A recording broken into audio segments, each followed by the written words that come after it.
Desde el momento en que te asomas al mundo, observas, imaginas, sueñas, miras al cielo, la tierra, el mar. Te haces preguntas. Desde el momento en que lees y escribes la historia, construyes, compartes y transformas. Dibujas el futuro en tu cuaderno. Creces y crecemos. Tú y yo, nosotros, aprendemos juntos.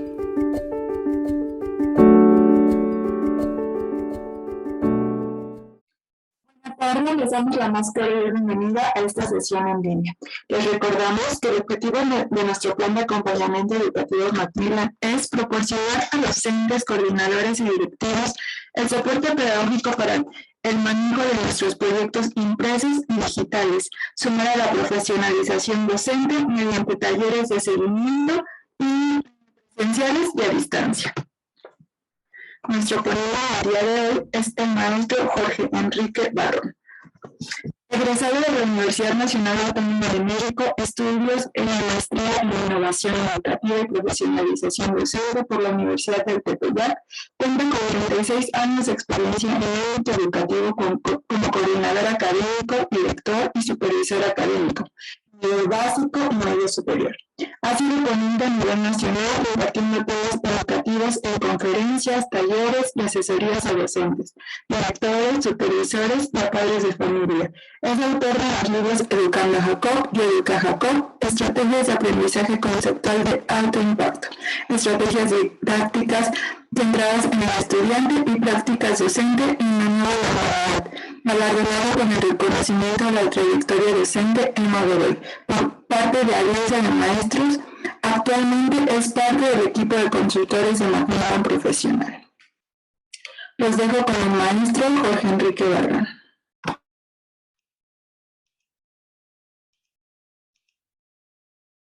Muchas gracias, Viridiana. Muy buenas tardes, maestros y maestras. Pues una vez más, aquí estamos con ustedes en este tema fascinante, estrategias de indagación en la modalidad híbrida.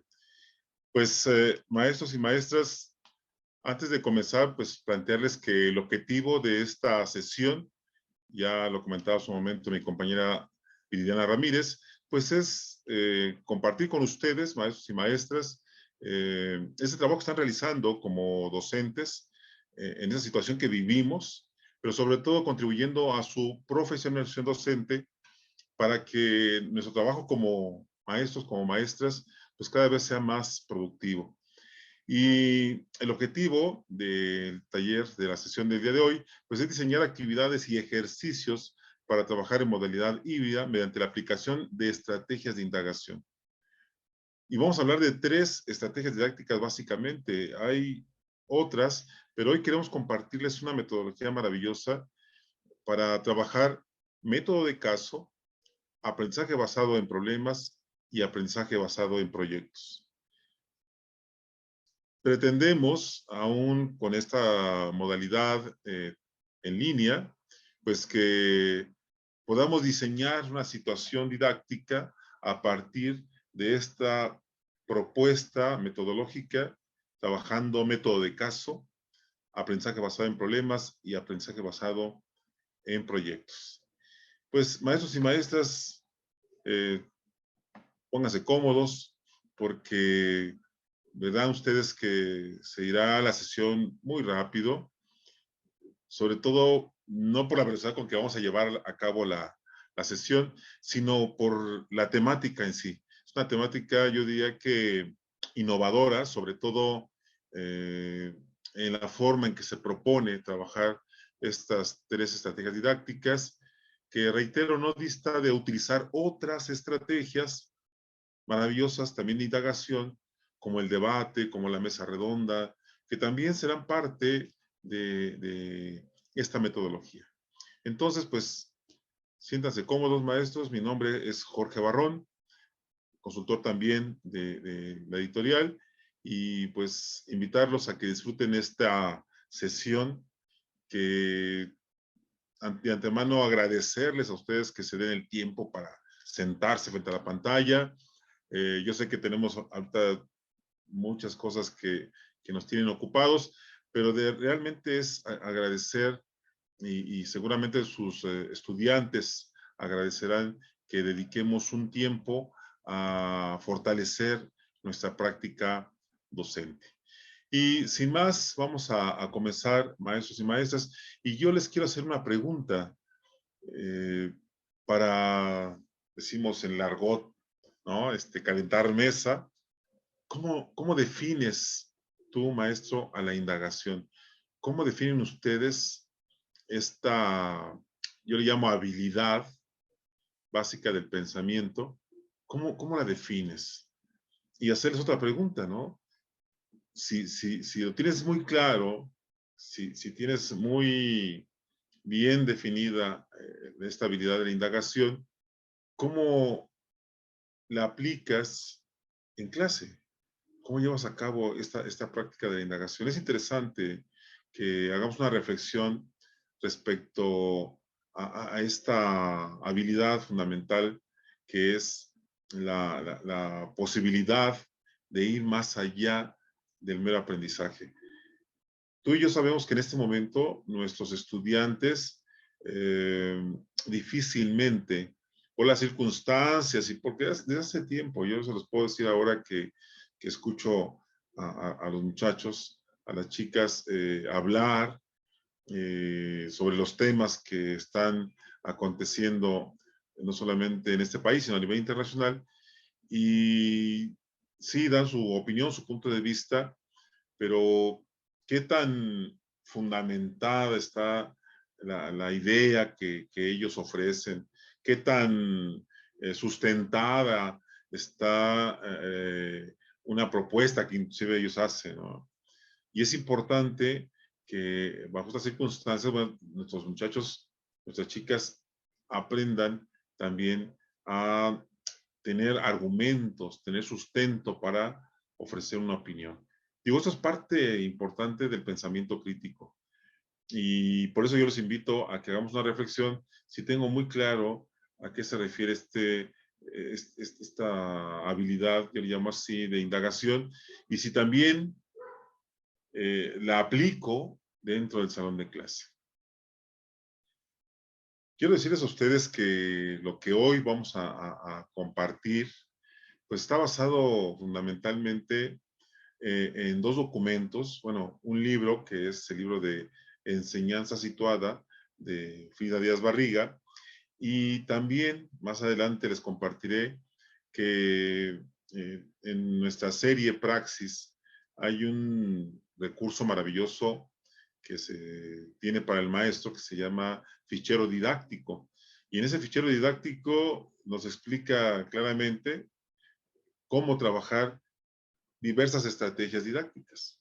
Entonces, lo que hoy quiero compartir, maestro, aparte de estos dos documentos básicamente, pues es a partir de la experiencia con estudiantes de básica, sobre todo de secundaria, de bachillerato, de licenciatura y ahora con los chicos que están estudiando su maestría, que es interesante también escucharlos y saber hasta qué punto son capaces de ofrecer un punto de vista, reitero, con argumentación. Pues bien, vamos a comenzar, maestros y maestras, y precisamente cuando hablamos de indagación, pues no hablamos más que de una razón argumentativa, ¿no? Tolerante, consensual, plural, reflexiva y analítica.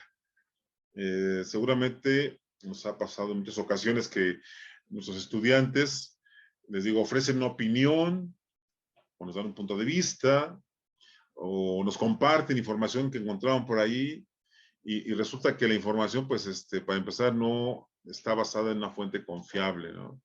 Y no solo eso, que en ocasiones, con esa información que encontraron, con lo que escucharon, inclusive de nosotros, pues se van por la vida, ¿no? Y para ellos ese es el argumento, ese es el sustento, ¿no? Respecto a su dicho. Entonces, de entrada, la indagación es una razón argumentativa. ¿Sí? Es una razón basada en la reflexión y el análisis.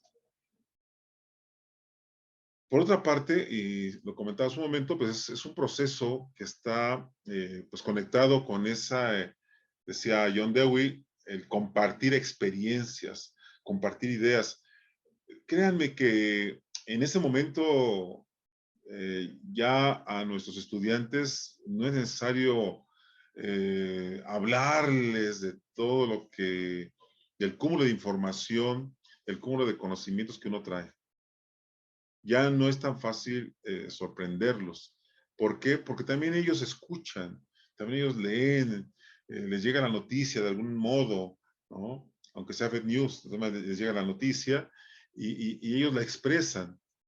En estas circunstancias que vivimos, siempre he insistido en que sí, en efecto, hay información por todas partes. Aquí lo interesante es que uno como docente vaya direccionando al estudiante para saber cuál información realmente es confiable. Y debo también tener claro como docente que nuestras y nuestros estudiantes ya tienen un cúmulo de conocimientos, de experiencias. Aquí la idea para poder desarrollar esta indagación dentro del ámbito del aprendizaje, pues es plantear preguntas. Y que además no solo ellos tengan la capacidad de analizar, de tener muy claro una información, sino además expresarla con un punto de vista. John Dewey, precisamente, que mencionaré en varias ocasiones, sobre todo porque John Dewey, de algún modo, sentó las bases de lo que después Kirkpatrick aplicó en el proyecto como estrategia de didáctica, pues siempre habló John Dewey de esta actitud exploratoria, ¿no? Con la que ya desde la infancia se puede proyectar, ¿no? Esa forma de pensar del niño, ¿no? Cuando te hace preguntas de todo. ¿Por qué esto? ¿Por qué el otro? ¿Cómo sucedió esto? Desde ese momento ya los niños están desarrollando esa capacidad de exploración, ¿no? De saber. Y muy pocas veces explotamos esa capacidad, que es lo interesante del asunto, ¿no? Decía esta autora Begoña Ibarrola que hay que despertar la curiosidad de los niños y no soltarla hasta el último instante, ¿no? Y más en este nivel de bachillerato, en donde los estudiantes están ya pasando esa etapa de la famosa poda neuronal, en donde ya no se conforman con todo lo que uno les da. Y es interesante aprovechar ese momento, ¿no? Para explotar esa, reitero, esa actitud de preguntar, esa actitud exploratoria. El mismo Dewey habla precisamente de cómo el niño, la niña es capaz de preguntar, de explorar, inclusive de buscar respuesta a todo lo que observa, a todo lo que escucha, ¿no? Y cómo esa actividad, esa energía mental, va creando la estructura del pensamiento. Aquí lo interesante es cómo tú y yo logramos que todas esas ideas que trae, toda esa curiosidad, esa búsqueda de la verdad, la vamos creando o la vamos estructurando mediante una estrategia didáctica, ¿no? ¿Qué tipo de estrategia utilizamos para lograr que esa información que traen, esas ganas de saber lo que pasa alrededor, sí, maestro, maestra, aunque usted no lo crea, los chicos, sobre todo en esta etapa de adolescencia, se hacen muchas preguntas. Y lo que observan y lo que ven, para ellos es inquietante. Les digo, ya no hay que darles tanta información, lo que sí es apoyarlos con ciertas estrategias para que toda esa información la vayan estructurando, ¿no? Y nosotros la vayamos aprovechando para que sea parte de su formación como pensadores, ¿no? Y por eso es importante que el maestro o maestra, primero que nada, tenga la capacidad de diseñar preguntas que hagan que él piense, que hagan que él analice, que ofrezca inclusive respuestas, aunque no sea la que tú y yo queremos. Siempre me he grabado una frase de una maestra que dice, no hay respuestas ni buenas ni malas, ¿no? Solamente son respuestas. Pero ya con el trabajo colaborativo vamos dándole a esa respuesta cierto matiz, ¿no? Argumentativo, cierto matiz con base en información confiable. Si hablamos de estrategias de indagación, pues obviamente tenemos que hablar de un método de instrucción, ¿no?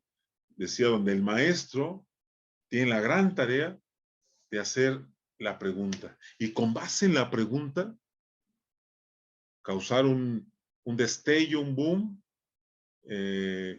y que el estudiante pueda explotar lo que sabe. Y que esta pregunta, como dice John Dewey, sea de índole problemática, que lo lleve más allá del mero aprendizaje, ¿no? Recuerdo ahorita una técnica que seguramente tú y yo hemos escuchado, que por cierto, en este fichero didáctico que tenemos en nuestra serie Praxis, habla del diagrama de V como técnica heurística, ¿no? La técnica heurística la aplico para que mis estudiantes vayan más allá del mero conocimiento. Sí es importante que tengan ellos la información necesaria, pero debo partir de esa información que tienen más allá del mero aprendizaje, ¿no? Llevarlos a que ellos propongan soluciones, inclusive que cuando ellos terminen de analizar, cuando ellos terminen de establecer un punto de vista, tenga la posibilidad de presentar un producto final. Y hoy precisamente, maestros y maestras, quiero compartirles esa metodología para llegar al final de cada estrategia, obtener un producto en donde ellos puedan evidenciar que realmente están logrando desarrollar ese pensamiento crítico tan sonado, tan mencionado por muchos de nosotros, ¿no? Y la idea es que realmente el alumno sepa cómo lo está llevando a cabo, cómo lo está desarrollando. Y bueno, pues sí se requieren habilidades importantes, ¿no? Y esenciales. Observar, plantearse preguntas. Sí, en principio tú y yo somos quienes debemos de ofrecer la posibilidad de que ellos analicen y reflexionen. Ahorita recuerdo un autor, amigo mío y compañero, que publicó un libro que se llama La Pregunta, el qué, ¿no? Y Everardo García Cancino se llama el maestro, que da una serie de propuestas de cómo diseñar preguntas, ¿no? Y cómo a partir de la pregunta vamos desarrollando ese pensamiento crítico en los estudiantes. Que tengan la posibilidad los estudiantes de examinar libros y buscar en otras fuentes de información. Sobre todo ahora, seguramente a ti y a mí nos ha pasado cuando nos piden alguna información, pues de inmediato uno recurre a San Google para buscar la información, y ahora que es más fácil encontrar por ahí libros, encontrar revistas, estudios sobre un tema, de inmediato, ¿no? Vamos ahí a buscar el libro inclusive. Pero tenemos que enseñar también a nuestros chavos a elegir esas fuentes de información para que sean confiables. Tu tarea, mi tarea, maestro, maestra, es, si es posible, curar esos contenidos. Antes de dejarles algún libro o alguna página electrónica para que ellos puedan consultar, tú y yo debimos haber revisado esa información y darles a ellos una lista de fuentes que sean realmente confiables. Hoy lo decimos constantemente, información curada, ¿no? Donde tú y yo ya la revisamos, ya nos dimos cuenta que realmente sí puede ayudar a los estudiantes a tener esa fundamentación, ¿sí? Ese sustento, y poder enriquecer más la estrategia que vamos a utilizar. Por otra parte, se requiere que nuestros estudiantes sepan llevar a cabo un plan de acción, ¿no? Sobre todo en el ámbito de la investigación. Créeme que hoy, como maestro de mis estudiantes de maestría, batallan para buscar información, para encontrar elementos que fortalezcan sus trabajos, ¿no? Les pido un ensayo y bueno, lo primero que hacen es buscar, investigar qué es un ensayo y después están buscando esas fuentes confiables, información sobre el tema y se encuentra de todo, ¿no? Entonces, hay que también apoyarlos en decirles cuál es el procedimiento para llevar a cabo una investigación, ¿no? Por otra parte, una habilidad que es fundamental es que ellos sean capaces de revisar esa información, pero también tomar en consideración la experiencia. Por ahí encontré en una ocasión un libro que habla precisamente de esto, ¿no? La investigación con base en la experiencia. Y qué importante es tomar en consideración que desde ese momento nuestros estudiantes no están ajenos a esa información, sí lo saben, solo es que tú y yo le demos esa estructura, ese camino para que logre a partir de ello contribuir a fortalecer un trabajo, ¿no? Otra habilidad que se necesita y que es fundamental es recoger, analizar e interpretar datos. Siempre he insistido que apoyar a nuestros estudiantes a desarrollar ciertas estrategias de aprendizaje es importante. Desde un simple subrayado, maestro. El simple diseño de un resumen. El diseño de un organizador gráfico. Son estrategias que tal vez uno presume que nuestros estudiantes ya manejan y no es así. Hay que enseñarlos, hay que compartir con ellos cómo trabajar un subrayado, cómo buscar información importante de un texto, cómo organizar esa información, cómo jerarquizarla inclusive, para obtener lo más sustancioso de la información. Es aquí donde cabe mencionar la importancia de enseñarnos a manejar ciertas estrategias de aprendizaje. Recuerdo un libro que publicó Gerardo Hernández y Díaz Barriga que se llama Estrategias Docentes para un Aprendizaje Significativo, en donde explica una serie de estrategias de aprendizaje tan sencillas como les digo, un simple subrayado, hasta lograr trabajar un hipertexto o diseñar un ensayo, ¿no? Y la importancia de hacer que los chicos manejen este tipo de estrategias para que te garantice un éxito a la hora de pedirles un trabajo más estructurado, ¿no? Que tengan la habilidad de proponerse preguntas, de explicar, de hacer predicciones, pero sobre todo tener la capacidad de saber comunicarlas, de socializar la información, de compartir la información, porque algo que debemos recalcar, maestros y maestras, que esta metodología que hoy les vamos a proponer es que siempre deben trabajar nuestros chicos en forma colaborativa, compartiendo la información, compartiendo el punto de vista. Y vamos a ver que hoy no es tan difícil. Yo creo que hace unos meses, tal vez, hace 2 años, lo veíamos muy complicado, ¿no? Que nuestros chicos trabajaran en equipo y sobre todo en forma colaborativa. Pero hoy que tenemos aplicaciones, que tenemos el mismo Classroom, que tenemos el mismo WhatsApp, que tenemos, o sea, hay esa facilidad para compartir la información. Ya no es límite, maestros y maestras, el comunicar a otros la información que encontró uno en algún texto, ¿no? Ya no es tan difícil que los chicos puedan compartir en un grupo cerrado de Facebook o inclusive desde sea en el Classroom que puedes abrir un foro. Ya no es tan difícil compartir la información. Tan simple como incluso manejarlo en un Word, en Drive, para que los chicos ahí abran una página de Word y ahí vayan vaciando la información que van encontrando, ¿no? Y compartirla con sus con sus compañeros. Entonces ya no es tan complicado eso, ya no es un obstáculo. Por otra parte, pues sí se requieren ciertas destrezas, pero que reitero, tú y yo enseñamos a nuestros chicos a desarrollarlas para que sepan identificar conceptos importantes.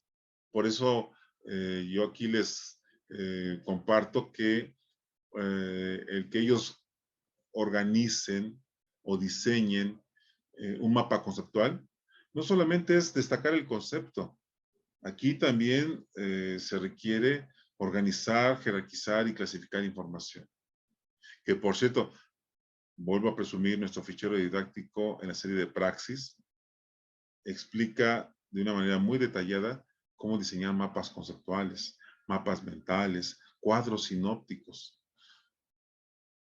Eso ayuda mucho a nuestros estudiantes a organizar, jerarquizar y clasificar conceptos importantes de un texto o incluso ideas importantes. Cuando se arma un cuadro sinóptico o una red semántica, en fin, hay una cantidad importante de organizadores gráficos que ayudan a esta parte de saber identificar conceptos. Y reitero, tú y yo tenemos que enseñar a los chicos cómo diseñar organizadores gráficos.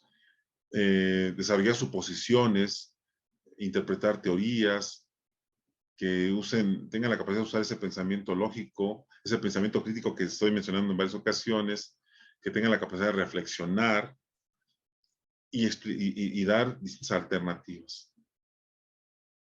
Y precisamente con esas estrategias que hoy vamos a compartir, pues la idea es esa, que ellos sean capaces de desarrollar pensamiento crítico, que analicen, que reflexionen, que hagan propuestas, que cuando ofrezcan un punto de vista, pues esté sustentado, esté argumentado. Ese es el objetivo primordial, maestros, maestras, de estas estrategias de indagación. Ya César Cole lo mencionaba en un libro que se llama Personalización del aprendizaje escolar.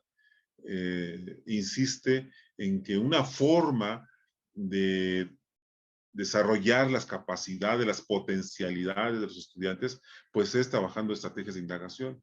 Y menciona algunas, como el método de caso, que vamos a trabajar el día de hoy, el aprendizaje basado en problemas, el aprendizaje basado en proyectos, el debate, la mesa redonda, el panel de expertos, que son estrategias así impactantes y contundentes en donde los estudiantes, las estudiantes, son capaces de expresar la información, de expresar sus conocimientos, sus experiencias, siempre sustentadas y argumentadas. Que esa es la característica primordial de esas estrategias de indagación. Y cerrando esta primera parte, maestros y maestras, pues definitivamente estas estrategias de indagación son innovadoras, ¿sí? No es plantear la pregunta a los estudiantes, que te la contesten, la compartan y ahí acabó todo. No es ir más allá, reitero, del mero aprendizaje. Es ir más allá de la información que están ellos recibiendo. ¿Sí? La idea fundamental es que ellos vayan aprendiendo a investigar, ellos vayan aprendiendo a fundamentar lo que investigan.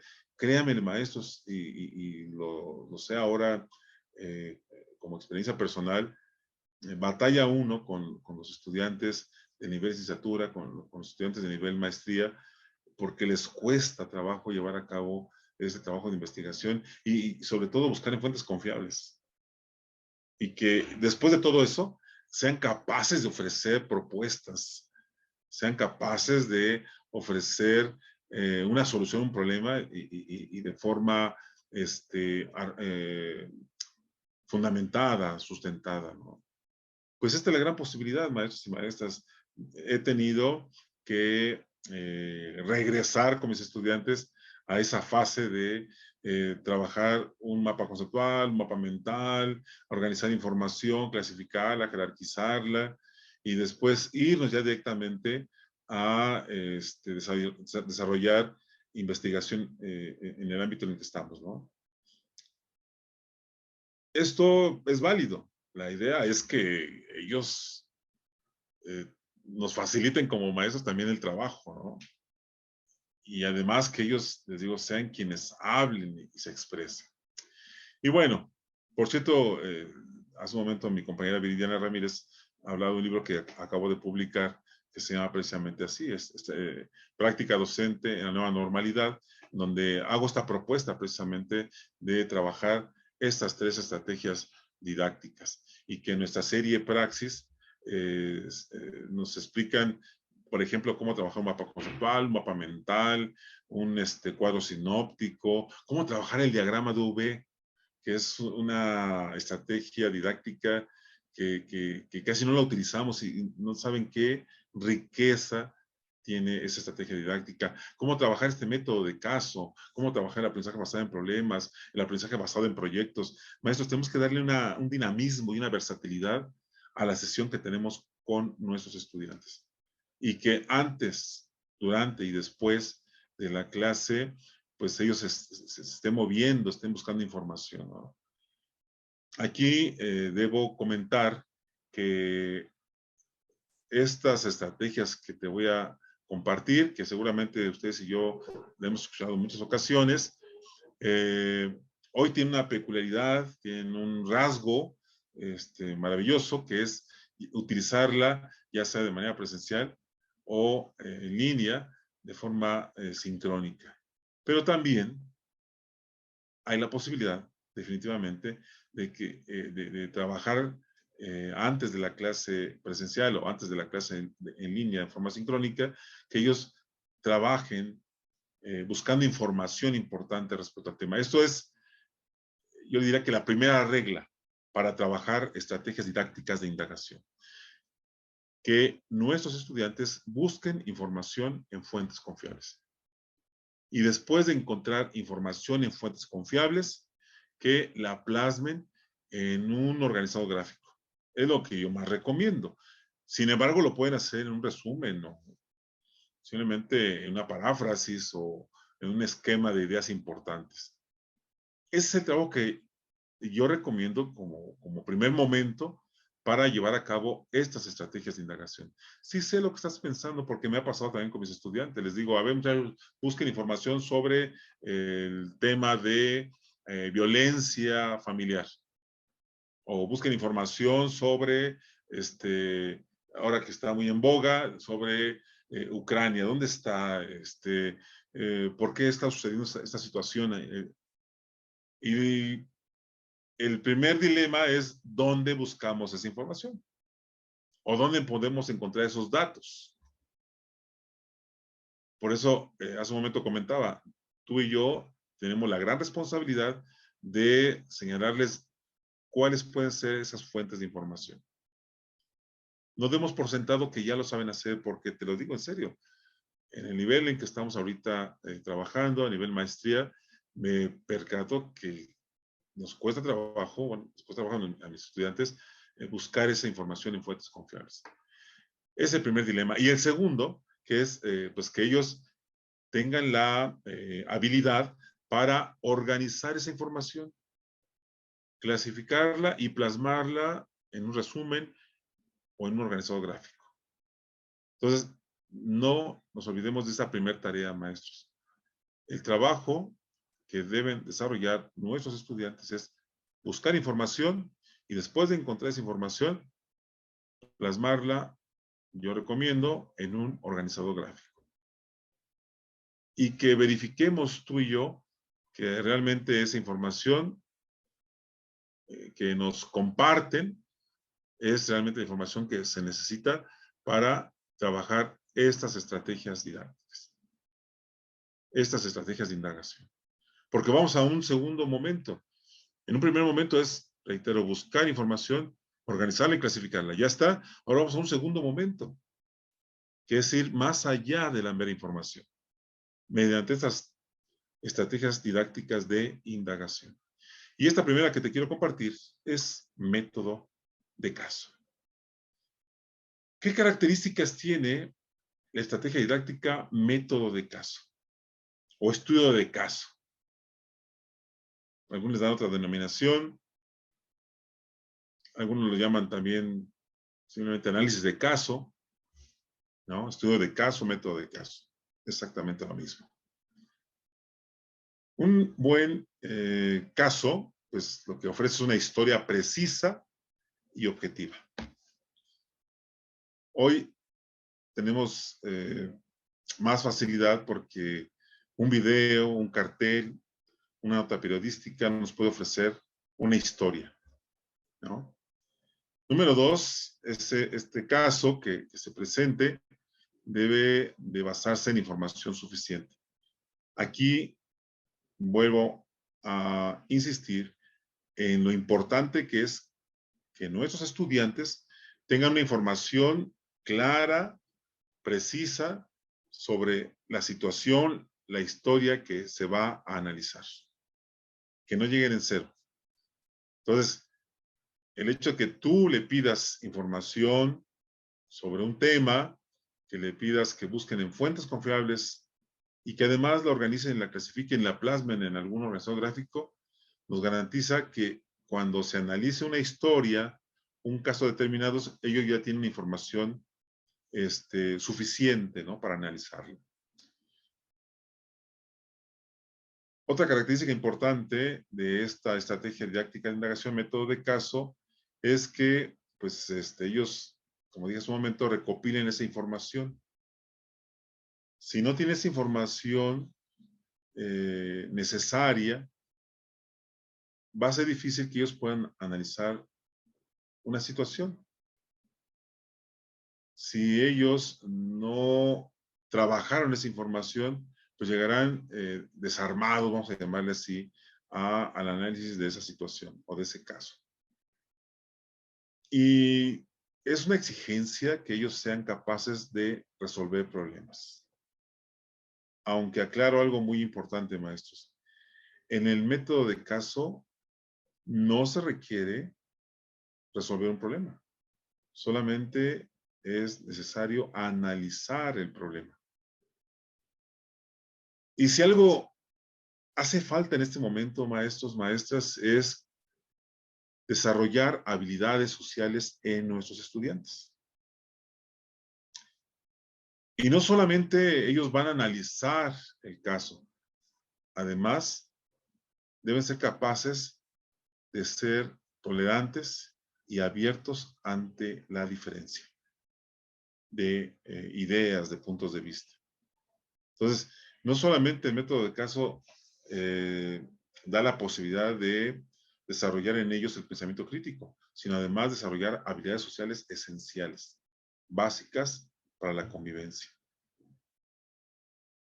Cuando nosotros les pedimos que analicen una situación y que además argumenten sus opiniones, sus puntos de vista, no solamente estamos haciendo que ellos desarrollen pensamiento crítico, además estamos ayudándolos a entender que todo lo que se afirma debe tener argumentos, debe tener sustento, ¿no?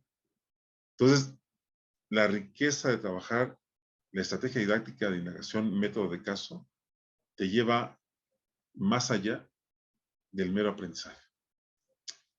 Entonces, son características básicas de la estrategia didáctica de indagación, método de caso. Algo que cuesta mucho trabajo a nuestros estudiantes es precisamente esto, ¿no? Emitir juicios de valor. Emitir un punto de vista. Es muy fácil enjuiciar, sí, pero emitir un juicio de valor tiene otra categoría. Y no vamos a entrarnos ahorita en ese tema, porque es muy interesante saber si realmente estamos enjuiciando, estamos juzgando o estamos emitiendo un juicio de valor.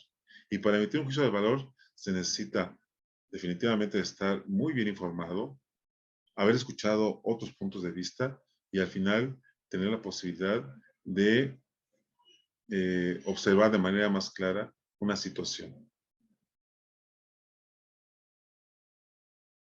El método de caso, yo lo puedo estructurar en 4 pasos, ¿no? Número 1, pues que tú y yo seleccionemos el caso que debe ser una situación real, inclusive la podemos construir, pero maestros y maestras, ahora con tanta información, con tanto que nos llega vía internet, pues puedes elegir uno cuya situación sea real, algo de lo que insiste mucho en este libro de Enseñanza Situada, Frida Díaz Barriga, es que sea muy cercana a la realidad que vive el estudiante. Posteriormente, que generemos una serie de preguntas para direccionar el análisis del caso. Es decir, yo le planteo a los estudiantes esa situación real, esa situación contextual, y a eso le agrego, yo aconsejo unas 4 preguntas mínimo que sirvan para analizar ese caso. Sobre todo, maestros y maestras, yo les insisto mucho a los estudiantes y esto lo aconsejo es, no contesten las preguntas. Las preguntas solo son para dirigir la discusión.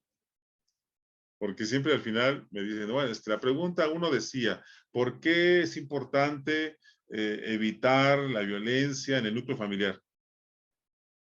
Y ya contestan la pregunta. Yo les digo, a ver, quiten la pregunta, solamente ofrezcan la respuesta. Pero la idea con las preguntas de estudio, reitero, es dirigir el debate y la discusión entre los estudiantes. Para que ellos tengan esa capacidad, reitero, de discutir, de debatir, de hacerse preguntas, y al final, la idea es que ellos obtengan un análisis final de ese caso. De hecho, yo les comento más adelante que el producto de esta estrategia didáctica de indagación es un texto de análisis. Un buen caso, fíjate qué interesante, maestro y maestra, un buen caso debe ser accesible al nivel de los estudiantes. Aquí escribí a nivel de los lectores porque se acostumbraba, todavía algunos compañeros maestros lo hacemos, en diseñar un caso, así como si fuera el guión de Mujer Casos de la Vida Real o La Rosa de Guadalupe, ¿no? Diseñar el caso y ofrecerse a los estudiantes. Ahora yo soy más partidario de que vean un video, máximo 3 o 4 minutos, o rescatemos una nota periodística, o la nota de una revista, para cubrir esta parte, pero que esa nota periodística, que ese video, reitero, sea accesible al lenguaje de los estudiantes, que no sea tan elevado porque los perdemos. Ese caso que les planteamos a los estudiantes debe generar, dilema, debe generar controversia.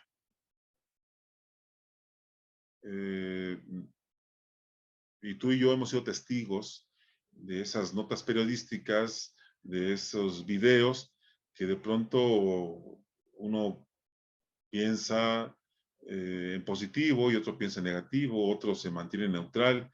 Eso es lo que debe generar un buen caso. Por otra parte, como acabamos de comentar insistentemente, debe promover el pensamiento de alto nivel, ¿sí? O sea, sí lo estoy viendo, sí estoy emitiendo mi punto de vista, pero además tengo fundamentos para, o sustento para lo que estoy ofreciendo como opinión o punto de vista, ¿no? Maravilloso esto, maestros. Y aquí rescato lo que Begoña Ibarrola llama aprendizaje emocionante. Que ese video, que esa nota periodística cause emoción en el estudiante, que le mueva, ¿no? Como debe ser el aprendizaje, ¿no? Que vaya, que impacte en sus sentimientos y emociones. Esto es maravilloso. Porque no sé si a ustedes ha tocado ver un debate bien dirigido con los estudiantes, pero son capaces de defender inclusive lo que dicen, ¿no? Eso es intensificar emociones. Que este caso que tú ofreces, como dije hace un momento, plantee asuntos reales y relevantes. Que no sean situaciones que ni siquiera tiene que ver con la vida de los estudiantes, ¿no? Hace poco hablábamos de la violencia, ¿no? En la escuela, violencia en la familia y violencia, por eso hago mucha insistencia en el tema. Y si yo no hablara de lo que observamos ya casi de forma cotidiana en nuestro país, respecto a cómo a veces los estudiantes son más fáciles de manejar, más fáciles de llevar a esos actos de violencia, y se relaciona con la vida que viven nuestros estudiantes, pues a ellos se les hace interesante, porque está muy cercano a lo que ellos viven. Y es algo que también tú y yo estamos observando, ¿no? Y algunos estudiantes dicen, no, maestro, es que no es culpa de nuestra, es que ustedes los adultos nos enseñan lo que es la violencia realmente. Y bueno, se lleva a cabo un debate muy, muy, muy bonito, muy rico, porque ellos están viviéndolo muy de cerca, ¿no?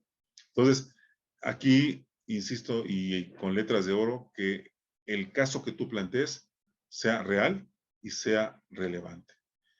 Y desde luego, no pierdas de vista, maestro, maestra, que este método de caso siempre esté vinculado con el tema que se está trabajando, ¿no?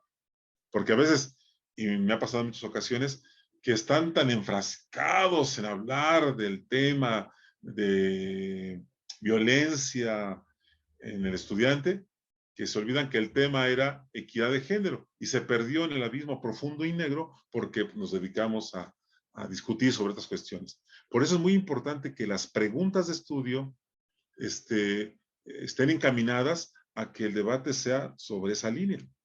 Y aquí el trabajo del moderador va a ser fundamental. Entonces, estas características están encaminadas a que se trabaje un buen caso. Y maestros y maestras,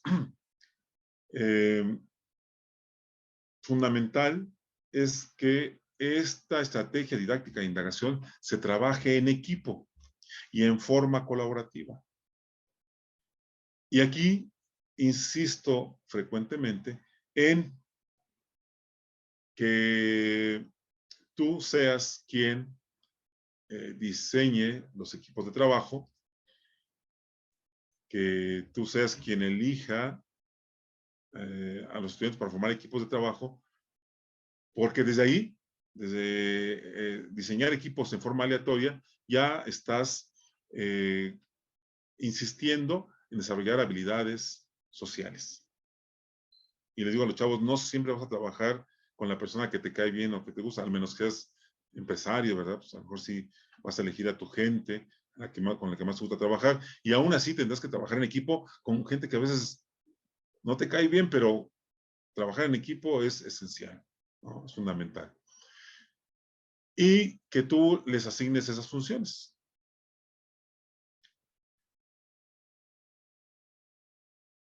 Que les digas a ellos cuál es el asunto que deben discutir, el clima de respeto que debe guardar cada uno dentro del equipo, no rechazar las opiniones y puntos de vista, sino escucharlas, valorarlas, y si está un inconforme, lo expresa. Que la discusión que se ofrezca debe estar argumentada. Por eso, insisto mucho, antes de comenzar una estrategia didáctica de indagación, como este método de caso, ellos tienen que buscar información, organizarla, clasificarla y compartirla inclusive, para que ya con base en ello se pueda trabajar esta estrategia y se tenga la capacidad de sustentar y argumentar, ¿no? Siempre tú y yo debemos estar al pendiente de que se mantenga el giro de la discusión. Te comento esto porque en ocasiones, sobre todo en estos momentos de trabajar en línea en forma asincrónica, abro foros en Classroom o en Moodle, abro el foro y de repente la discusión se va desvirtuando porque un compañero o una compañera habló de una situación personal y la otra le opinó sobre esa situación personal y la otra estuvo en contra y se desvió totalmente el tema central. Entonces ahí, importante que el maestro intervenga y que primero que nada les diga, hay muchachos, les di estas preguntas precisamente para que no se pierda la base de la discusión, ¿no? Que no se disperse la información. Por eso la discusión e interrogación del caso es básica, ¿no? Y sobre todo, evita, maestro, yo sé que a veces te dan ganas de morderte los labios y sudas porque dices, es que no era así, es que yo no pienso eso. Aquí, el menos indicado en ofrecer un punto de vista eres tú y yo. Tenemos que mantenernos prácticamente al margen de la discusión. Ya posteriormente harás algunas puntualizaciones, algunas aclaraciones, pero nunca, maestros, imponer el punto de vista personal. Aunque te duela, aunque te moleste, aunque te dañe la conciencia, maestro, debes de evitar imponer un punto de vista. Por eso es importante, y vamos a ver también más adelante, cuál es el papel del maestro, que es estar observando, estar escuchando.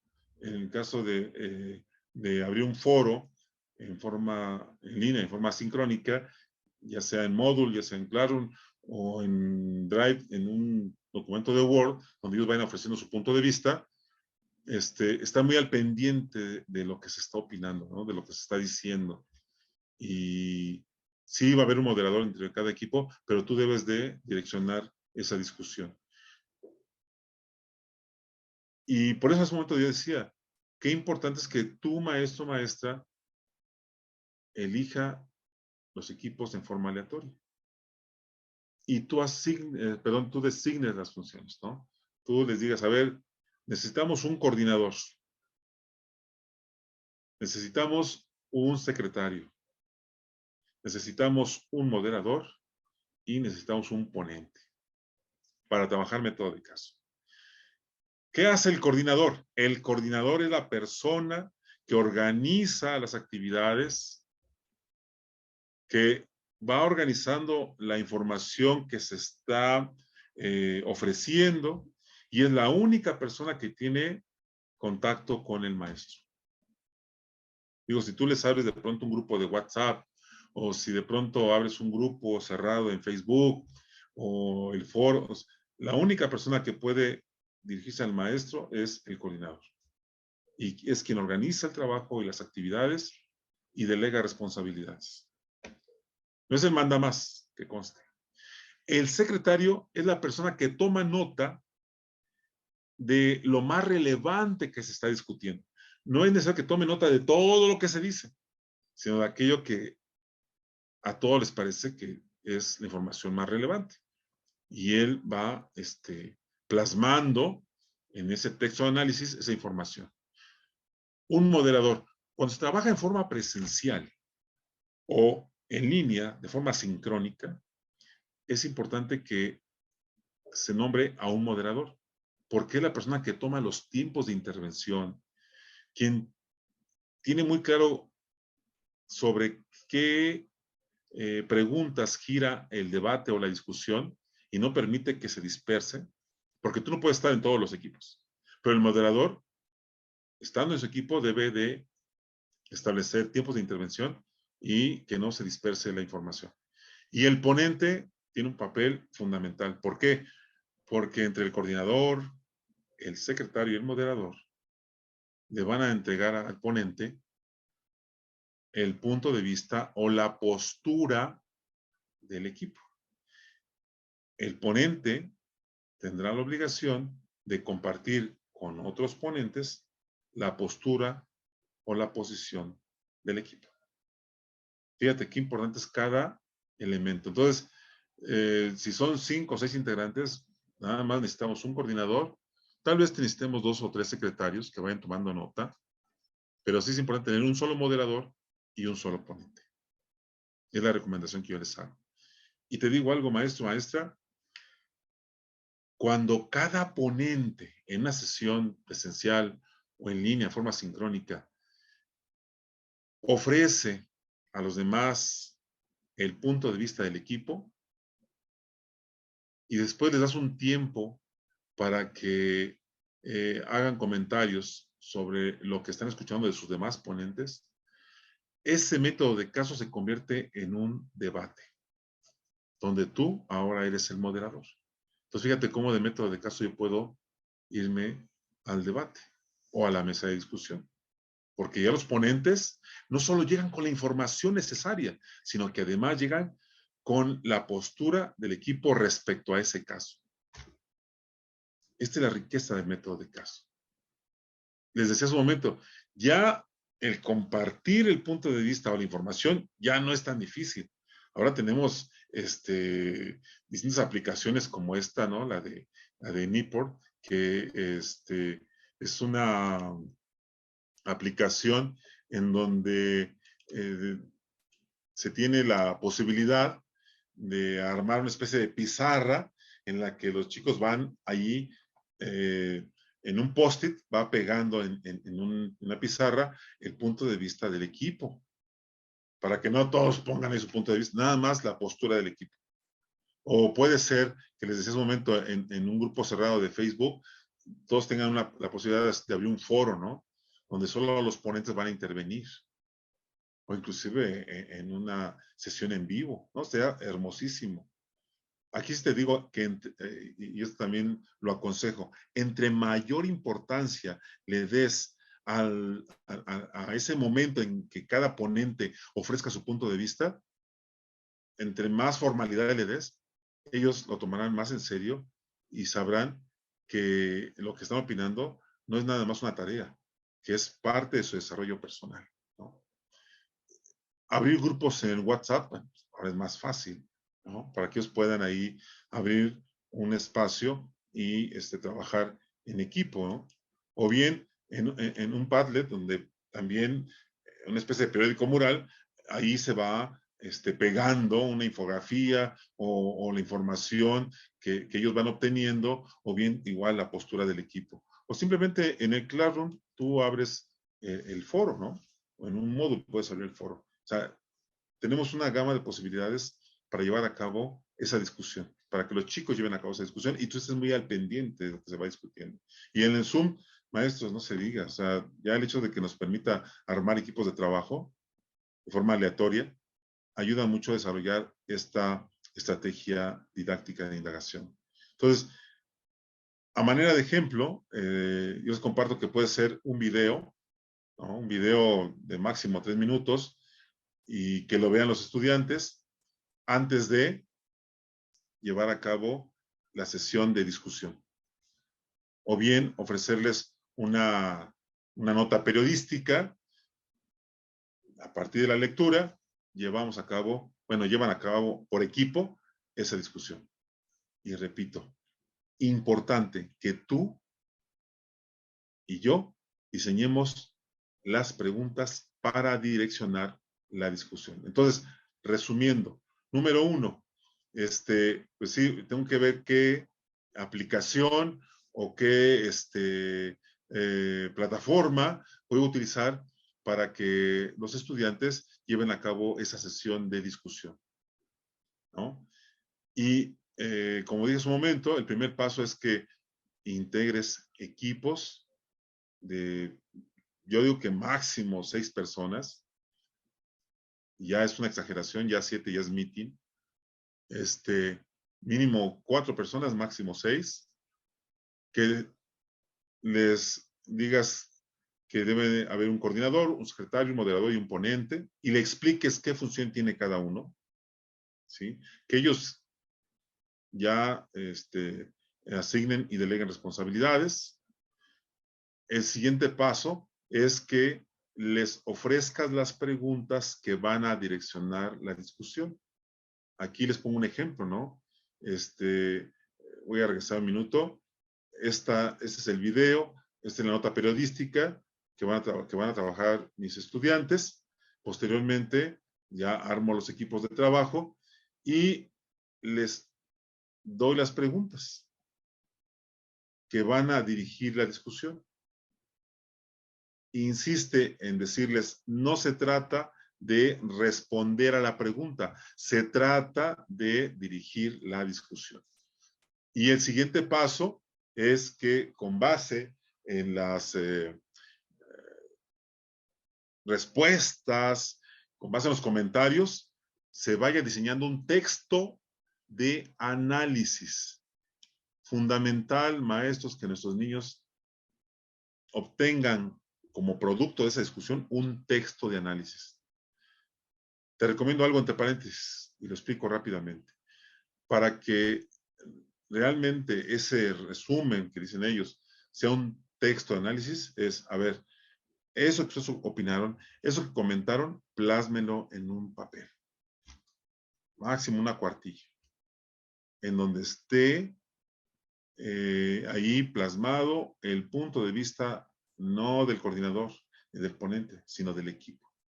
Y eso es lo que va a compartir el ponente con sus otros ponentes, ¿no? O con sus oponentes. Entonces, es el producto de un método de caso, ¿sí?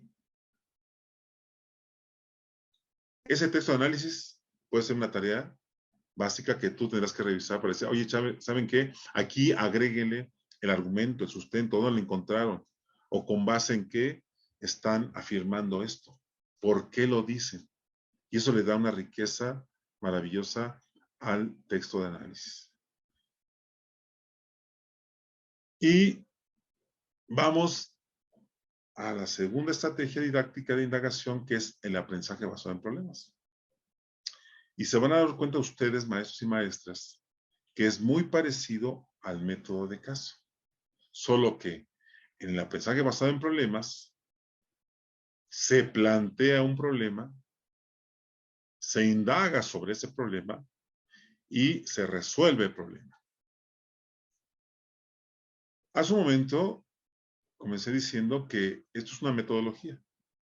Y la metodología que propongo consiste en comenzar por trabajar método de caso y en un segundo momento trabajar el aprendizaje basado en problemas. Te explico. A ver, muchachos, con base en esta postura del equipo que plasmaron en su texto de análisis, les pido que traten de ubicar un problema, si es que lo hay. ¿Y cómo resolverían ese problema? En el caso que yo les planteé, ¿no? Sobre violencia familiar, sobre el video, sobre la nota periodística. Aquí hay un problema. ¿Lo pueden ubicar? Sí, maestro. Entonces aquí encontramos que el problema es la condición de encierro que están teniendo todas las familias. Ah, es un problema. ¿Qué solución le darías? Y esa solución que ofreces debe estar fundamentada. Es decir, ¿cómo llevarían a cabo la solución a ese problema? ¿Qué estamos haciendo? Bueno, estamos haciendo que nuestros estudiantes aprendan a definir un problema. Con base en el caso que analizaron, ¿eh? No voy a dispersarme. No voy a irme hacia otro extremo. Simplemente es, a ver, con base en lo que analizaron, definan un problema. ¿Cómo? ¿Hay un problema en la situación que estás analizando? Sí, hay un problema. ¿Cuál es? Es este. ¿Qué solución le darían? Esta.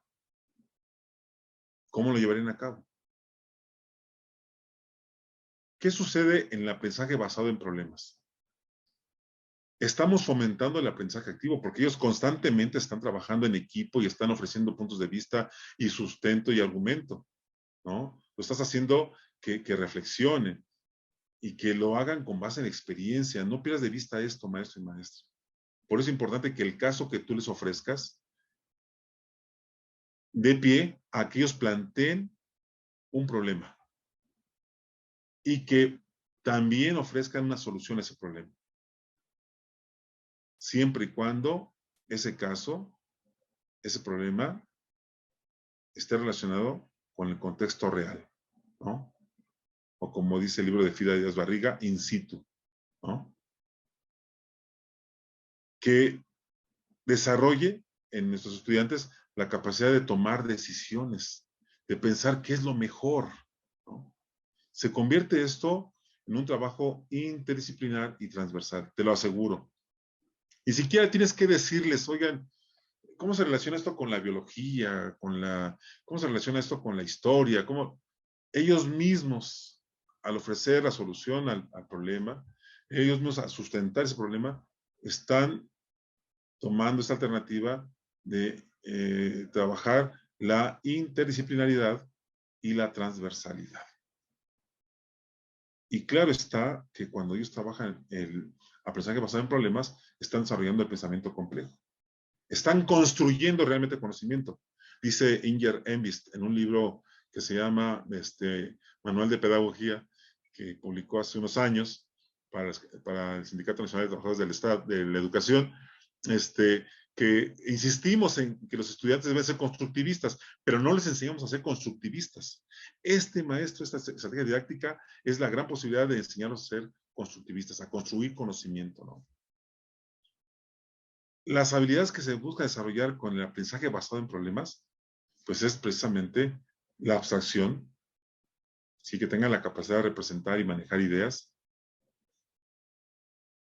Lo dijimos hace un momento, ¿no? La adquisición y manejo de información, la comprensión de sistemas complejos, la experimentación al plantear hipótesis o solución al problema, y se convierte en una solución fundamentada cuando se ofrece el cómo, ¿no? El cómo lo van a llevar a cabo, y sobre todo a valorar los resultados, y sobre todo se está fomentando el trabajo cooperativo, el trabajo colaborativo, ¿no?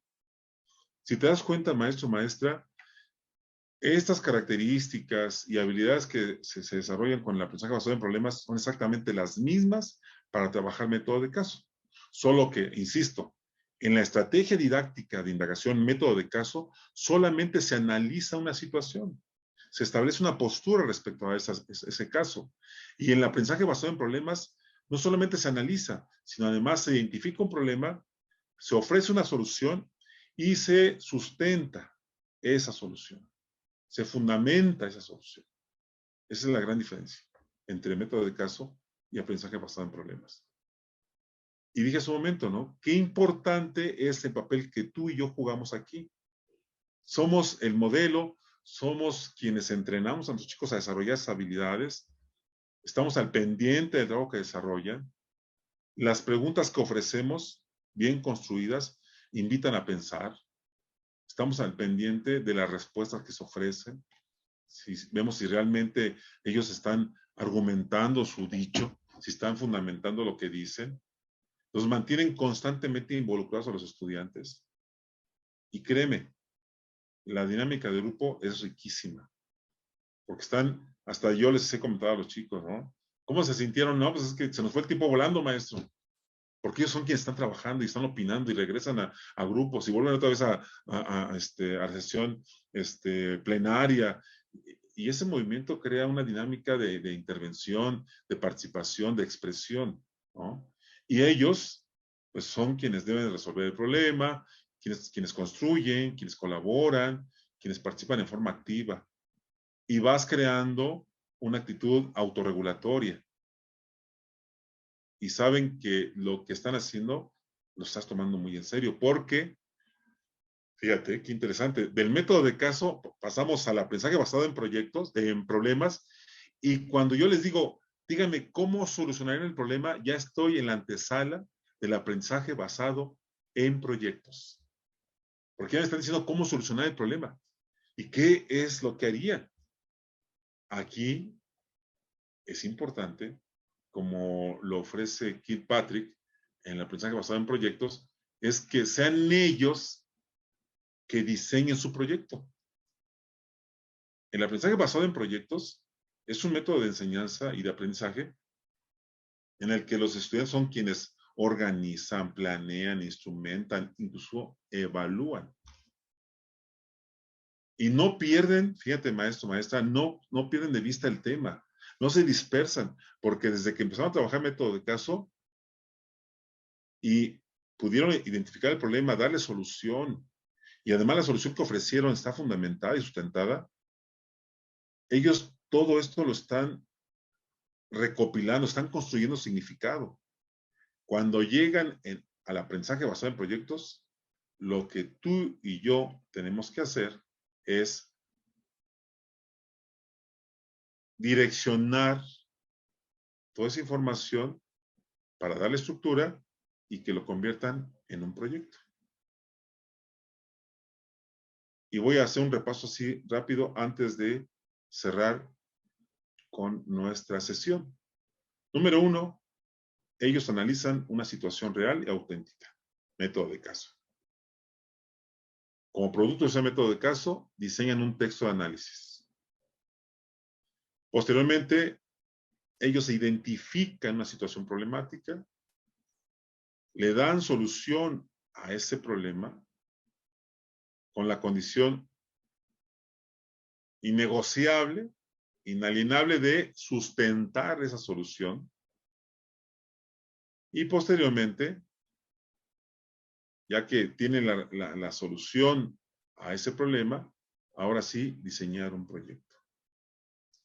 En este libro que les recomendé sobre esta Frida Díaz Barriga, de enseñanza situada, hay un cuadrito por ahí que les comparto a ustedes para que ellos aprendan a diseñar proyectos.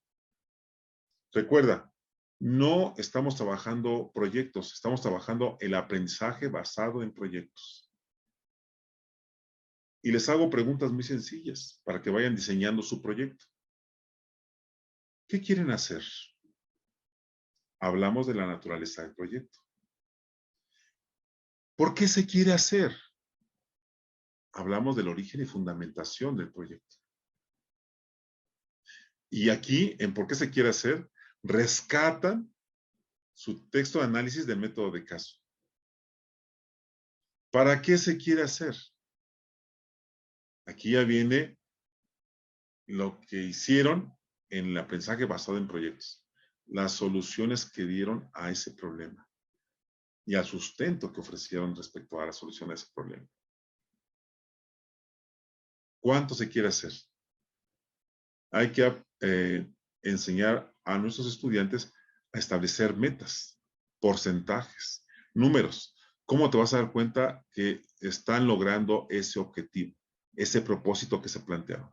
Deben establecerse porcentajes, números que evidencien que están logrando cubrir ese propósito, ¿no? Es cuando hablamos de metas.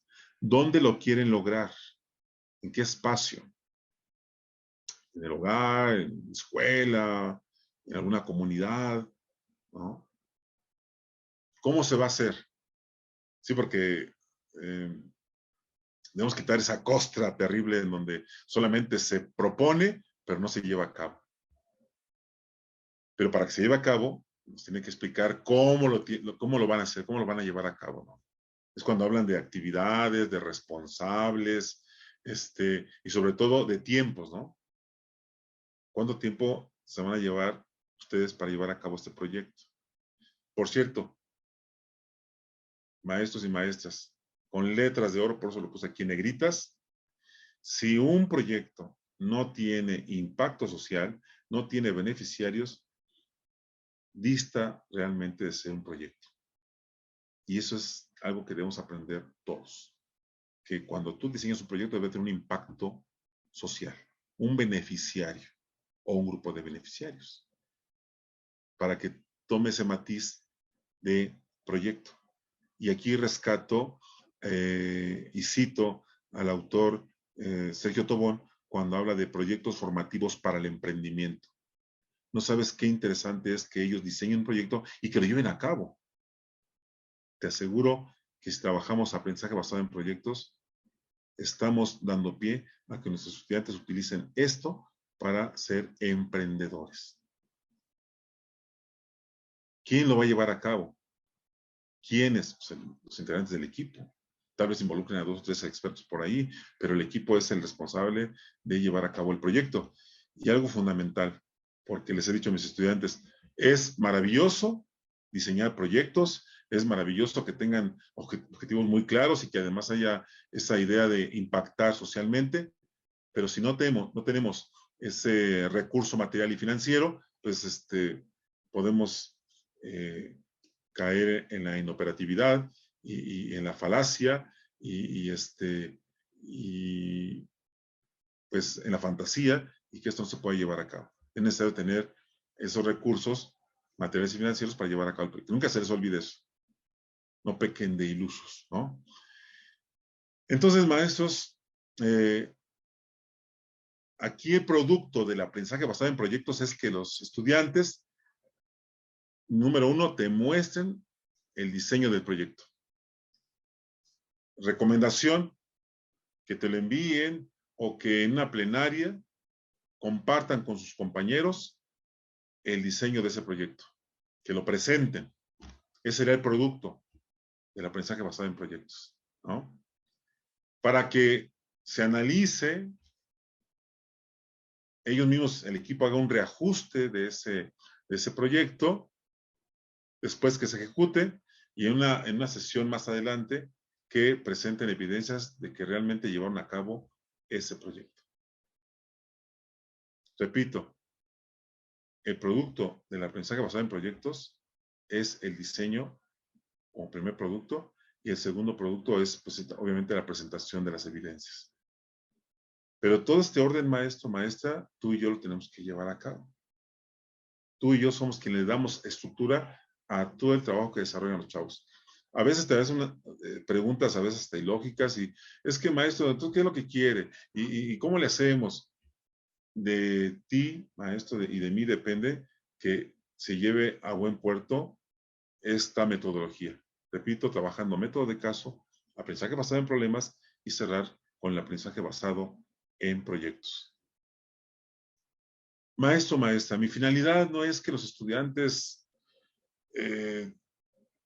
hagan un proyecto o que se junten o que busquen información.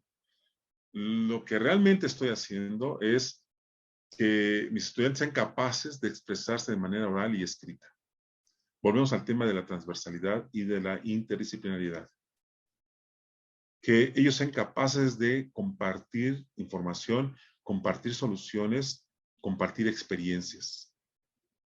Que sean capaces de analizar, que sean capaces de sintetizar información, ¿sí? Que sean capaces de llevar a cabo tareas complejas, de afrontar tareas complejas. Y sobre todo, porque es el tema de nuestro taller, la sesión, perdón, es la capacidad de indagar, de buscar información, de hacer buenos investigadores. Que tengan la posibilidad de ser autónomos en el aprendizaje. Y esto que lo lleve al liderazgo. Porque algo que están aprendiendo nuestros estudiantes cuando trabajan este tipo de estrategias didácticas de indagación es el tema del liderazgo. Y ahorita rescato a un autor, Álvaro Marchesi, cuando habla del liderazgo en el aprendizaje. O sea, qué importante es enseñar a nuestros chavos a trabajar ciertas responsabilidades, a tomar decisiones, a organizar equipos de trabajo, porque eso los está llevando a una meta que se llama liderazgo, ¿no? Tener la capacidad de solucionar conflictos. Ya no queremos chavos que se quejen de todo. Ya no queremos ciudadanos que pidan ayuda a todo el mundo, sino que sean capaces de resolver situaciones complejas, de solucionar conflictos, ¿no? Que ellos sientan cómo van logrando esa autosuficiencia en el aprendizaje. Y en otros sentidos. Aquí vuelvo a citar a Secreto Bon cuando habla de estos proyectos formativos para el emprendimiento. Hacer emprendedores. No solamente que absorban la información y la repliquen, sino que además sean capaces de tomar sus propias decisiones y ser autosuficientes. Otra característica fundamental del liderazgo, ¿no? Y que sepan, maestros, y esto sí lo quiero subrayar, que lo que están haciendo los estudiantes realmente es de utilidad. No al aula, ni al grupo, ni a su calificación, maestros, que tenga impacto social. Y recuerdo a este Chevalar, matemático, cuando habla de la transposición didáctica. Que lo que aprenden, no solamente lo apliquen, sino además que tenga impacto social. Así de fácil, ¿no? Que sean capaces de plantear soluciones. No solamente lo hagan porque tú y yo se lo estamos pidiendo, ¿no? No, definitivamente no, maestros. Cierro, y ahora sí en serio, maestros y maestras, para tener unos minutos de tener escuchar algunas preguntas. Maestros y maestras, en nuestra serie Praxis tenemos un fichero didáctico hermosísimo. La serie Praxis, quienes lo manejen seguramente ya han tenido oportunidad de revisar algunas de estas fichas, porque en este fichero didáctico que contiene nuestra serie Praxis, habla de, regreso, de diferentes estrategias didácticas de indagación como el debate, la mesa redonda, el panel de expertos, el seminario, el simposio, el aprendizaje basado en proyectos, el aprendizaje basado en problemas, en el que los alumnos tienen que investigar, tienen que indagar, tienen que ir más allá del mero aprendizaje. Y lo explica diciendo qué es, cómo se organiza y qué aprendizajes y qué habilidades se fomentan con cada una de estas. Maravilloso, maestros. Se los recomiendo porque, repito, esto que te estoy compartiendo el día de hoy no solamente está basado en el libro de Frida Díaz Barriga de Enseñanza Situada, sino también en nuestro fichero didáctico. Es la información que te estoy compartiendo ahora. Y la metodología es la que yo recomiendo. Trabajar método de caso, aprendizaje basado en problemas y cerrar con el aprendizaje basado en proyectos. Maestros, muchas gracias por la atención. Vamos a dar exactamente esto que nos resta, 10 minutos, para saber si hay preguntas de ustedes. Con todo gusto las podemos contestar. Digo, no todas porque afortunadamente tenemos una audiencia importante, pero contestaremos alguna. Entonces, mi compañera Viridiana Ramírez está al pendiente, abre el chat para que ustedes, si tienen alguna pregunta que hacer, alguna propuesta, bueno, pues aquí estamos escuchando. Y algo con lo que siempre cierro, maestros y maestras, es que es un trabajo arduo, sí, y sobre todo en estas condiciones que vivimos, en la que difícilmente nuestros estudiantes pues se pueden expresarse, pero de ti y de mí depende que se pueda abrir, ¿sí? Que se pueda abrir ese espacio en donde ellos puedan expresarse, puedan comentar, puedan inclusive tener la capacidad, decía hace un momento, de argumentar sus opiniones, sus puntos de vista. Y estas tres estrategias van encaminadas directamente a lo que dice César Coll, a personalizar el aprendizaje escolar. Ahora, si Viridiana, si tenemos por ahí preguntas, pues tenemos aquí unos 10 minutos para poder contestarlas. Muy bien, sí, bueno, no hay preguntas todavía, pero sí hay comentarios. La profesora Leticia nos dice, excelente exposición, muchas gracias.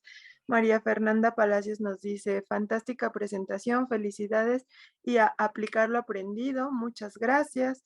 María del Carmen nos dice, buenas tardes, ¿qué tiempo considera adecuado para estas estrategias?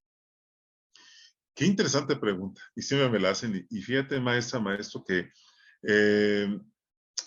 el tiempo depende mucho de la capacidad de nuestros estudiantes. Siempre debemos estar pensando en sus necesidades de aprendizaje y sobre todo en las habilidades que ellos me presentan, ¿no? Porque debo de ser muy claro en esto. No todos los estudiantes son capaces de buscar información, organizarla, clasificarla y entregártela. Regularmente nos copian, pegan y nos lo mandan. Entonces ahí me doy cuenta que necesitan apoyo en ciertas estrategias de aprendizaje. Entonces tal vez ahí me lleva un tiempo. Trabajar método de caso es hermosísimo, siempre y cuando ya mis estudiantes estén preparados con la información necesaria y que además sean capaces de compartir información sin ser impositivos, sin ser intolerantes. Entonces, si yo veo eso, pues tendré que intervenir también y a ver, muchachos, recuerden que debemos de escuchar al otro, no siempre tendremos la razón. Entonces, ahí nos llevaremos más tiempo, ¿no? Entonces, depende mucho del ambiente que se lleva dentro de mi grupo, ¿no? Y yo sé que al principio nos va a costar mucho trabajo, pero después va a ser más rápido y más fácil. Para trabajar esta metodología, ha habido ocasiones en que yo me he tardado hasta 3 meses, ¿no? Hasta llegar al proyecto. Pero ya me ahorré un tiempo explicando a mis chicos cómo buscar información, en qué tipo de fuentes, qué trabajo debe realizar el moderador y qué trabajo debe realizar el ponente. Entonces, la respuesta en concreto es, depende mucho de las habilidades, de las capacidades de mis estudiantes y sobre todo del tipo de temas que se pueden trabajar, porque hasta matemáticas lo pueden hacer sin ningún problema y eso lo hemos vivido. Muy bien. La profesora Luz Helena nos dice, muchas gracias, coincido en la importancia que es enseñar, lo importante que es acompañar el proceso y lo elemental que resulta no imponer nuestra propia postura de ningún tema. La profesora Citlali nos dice, información de gran utilidad. La profesora Maite nos dice, buen tema, es importante para aplicarlo en la transversalidad institucional. María del Carmen nos dice, te da las gracias por la respuesta. Fernando Altamirano nos dice, en el aprendizaje basado en problemas, ¿cuánto sería el tiempo necesario para llevarlo a cabo? Creo que es como parecido, ¿no? Lo comentamos un momento, ¿no? Depende mucho de las condiciones propias del grupo y si están preparados para identificar problemas y saber dar una solución y argumentarla. Exacto. El profesor Mauricio nos dice, muchas gracias, me ha ayudado mucho a actualizar mi práctica docente, sobre todo en investigación educativa. El Yes. profesor Fernando Altamirano, pues te agradece la respuesta a la pregunta. Y bueno, hasta el momento esos son todos los mensajes que tenemos. Muy bien. Pues yo solamente decirles, maestros, no se angustien por el tiempo. De verdad, los maestros de nivel maestría, los de nivel licenciatura, nos lo van a agradecer, ¿no? Que enviemos a nuestros estudiantes a nivel licenciatura, a nivel maestría, preparados a nivel doctorado, no se diga, que tengan la posibilidad de saber investigar, saber plantear situaciones y que además ofrezcan soluciones y sobre todo algo que como hace falta ahora, ¿no? La capacidad de argumentar, de sustentar lo que se dice.